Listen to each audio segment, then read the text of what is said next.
इधर भगवान कन्हैया अपना हर अनुसंधान पूरा कर रहे हैं। एक दिन बाबा नंद ने समस्त यदुवंशियों को इकट्ठा किया, कहा कि भैया इस गोकुल में नए नए उपद्रव रोज आ रहे हैं, बताओ हम क्या करें। सभी यदुवंशी कहने लगे हैं कि बाबा हम सभी यादवों ने आपको अपना नेता मान लिया है कि यादवों के नेता बाबा नंद, जो आप कहेंगे वही हम लोग करने के लिए तैयार हैं। बाबा नंद कहने लगे तो अब हमें गोकुल गांव को छोड़ देना चाहिए, क्योंकि यहाँ रोजाना नए नए उपद्रव हो रहे हैं। बाबा नंद ने गोकुल गांव को छोड़ दिया है, वृंदावन को आबाद किया है जहाँ तुलसी का वन था। सभी यदुवंशी झोपड़ियां बना करके वृंदावन में रहने लगे ही वृंदावन को आबाद किया है। इधर बाबा नंद के एक मित्र हैं वृषभानु ने ये सुना कि बाबा नंद अपने पैतृक गांव गोकुल को छोड़ गए, तो वृषभानु इनका पैतृक गांव था रावल, जहां राधा जी का निकुंज मंदिर में जन्म हुआ था। वृषभानु ने रावल गांव को छोड़ दिया, इन्होंने बरसाना नाम का कस्बा आबाद किया है। वृषभानु बरसाना में रहने लगे। इधर भगवान कन्हैया का सितारा धीरे धीरे चौचंद हो रहा है। भोजराज कंस का सितारा धीमे धीमे मंद पड़ रहा है। कंस ये सोच रहा है मैंने इतनो असुर भेजो, पर आज तक किसी ने हमसे ये नहीं बताया कि कन्हैया छोटा है कि मोटा है, गोरा है कि काला है। जो असुर भेजा वो काल के गाल में जाकर के समा गया, कोई लौट के नहीं आया।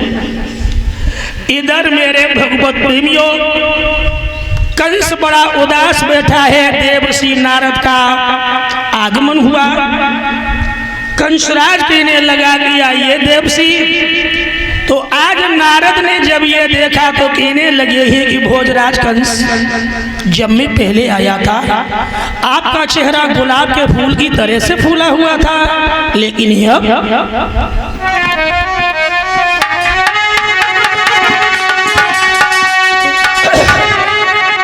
कि नारद बोले राजन तेरी क्यों दशा बिगड़ती जाती है।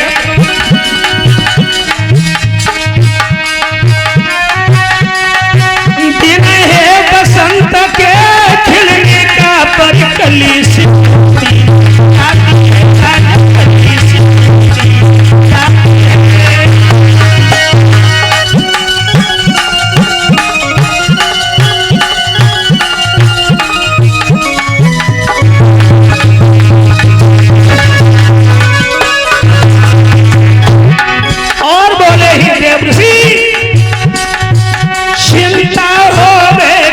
दुश्मन की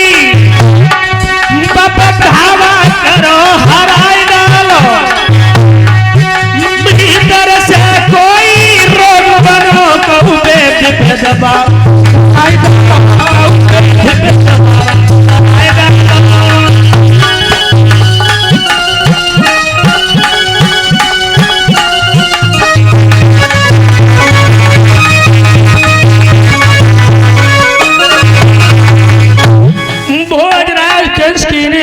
देवर्षि बीमारी को जैसे जैसे इलाज करवाओ बीमारी घटी ना बीमारी बढ़ती चली।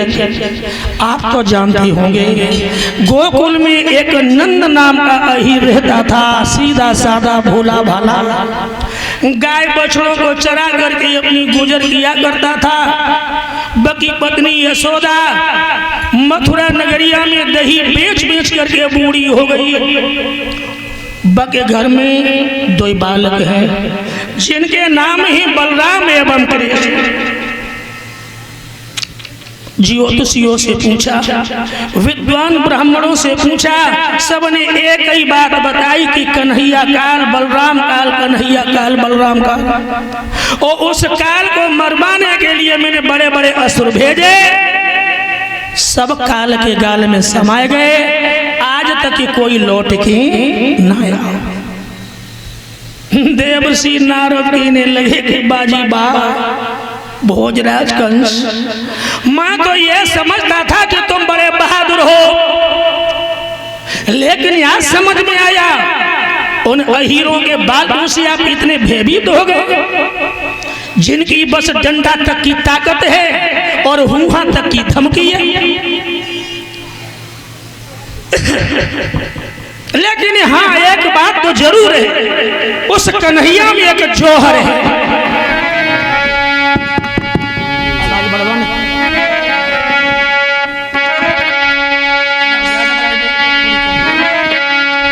और बोले ही देवर्षि के वो तो बंशी मधुरी बजावत है,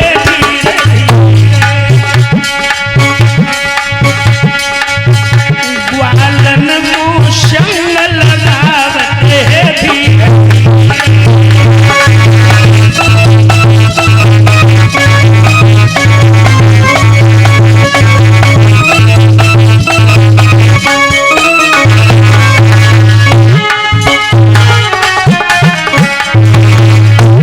और ऐसा ही नहीं,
पत्र लिखवा दीजिए और उसमें लिखवा दीजिए कि बाबा नंद हमें मथुरा नगरिया में 2 छपरिया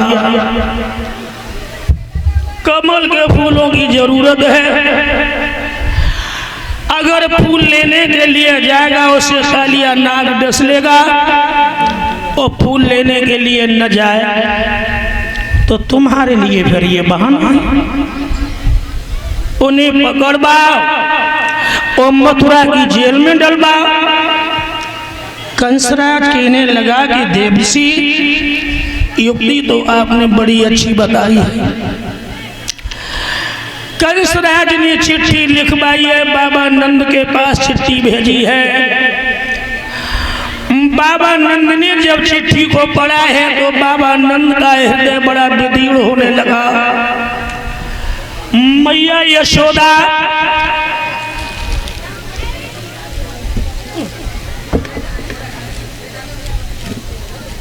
ये बूढ़ी अम्मा 51 रुपए से हमें आशीर्वाद दे रही हैं। भगवान इन मैया को सद्भक्ति प्रदान करे, ऐसी हमारी शुभकामना इनके प्रति है।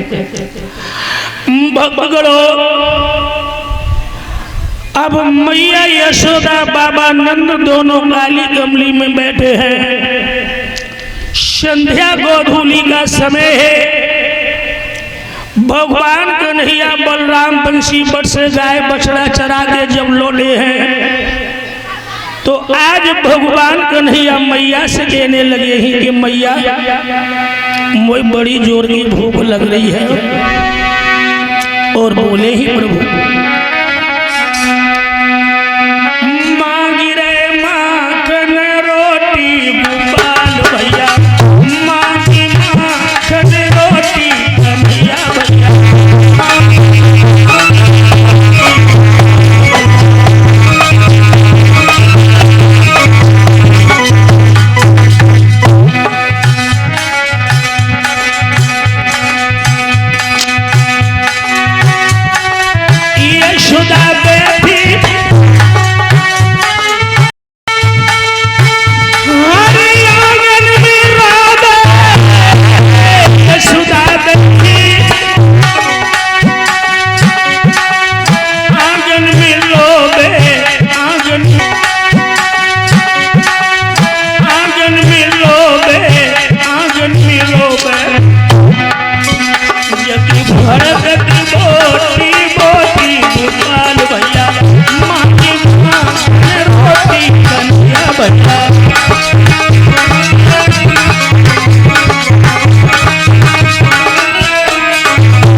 भगवान कहने लगे माँ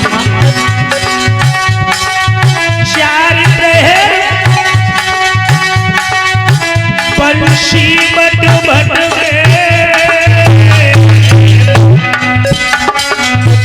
मुझको मिली ना रोटी भैया, मांगी रोटी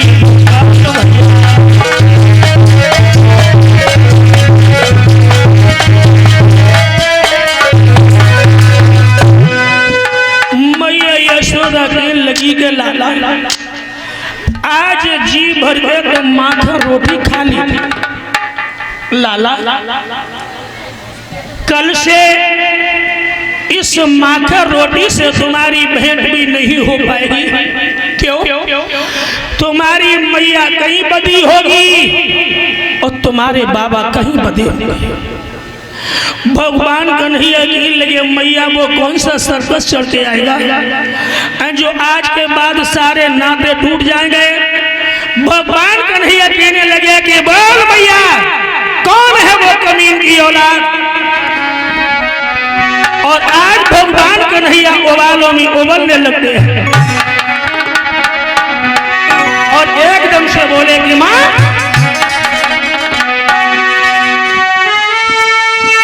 निशानी पर लगे जा करी उसी को तीर कहते हैं और आन पे जान को दे दे उसे अहीर कहते हैं। आन पे जान उसे अहीर कहते हैं।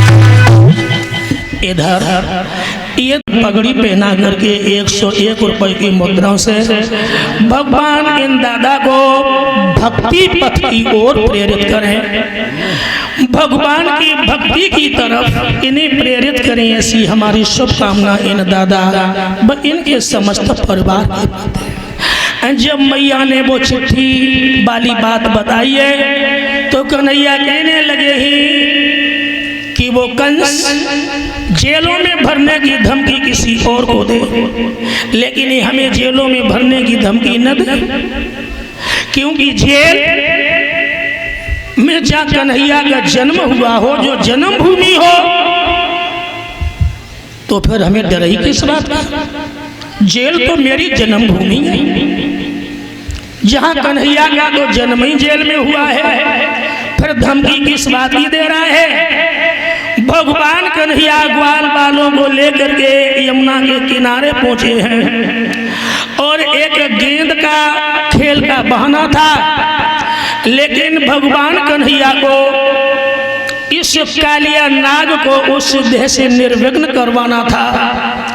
भगवान कन्हैया ने कालिया नाग को देह से आज अलग किया है और भगवान कन्हैया कमल के पुष्प ला करके कंस के लिए, मथुरा के लिए प्रभु भिजवा देते हैं। लेकिन ये बात दिमाग में रखना मेरे भैया, क्योंकि हमें ये कथाएं संक्षिप्त में कहनी पड़ रही हैं, क्योंकि कथाएं तो बहुत ही, और बात ये है समय कम है। दूसरी बात ये है कि जैसे ये कालिया नाग कौन है और इसके तमाम फन ही, तो ये जो अपना जो मन है ना, यही तो कालिया नाग है, और जो इंद्रियां ही वो इसके फन ही, क्योंकि इंद्रियां हमेशा मन के अधीन काम करती हैं।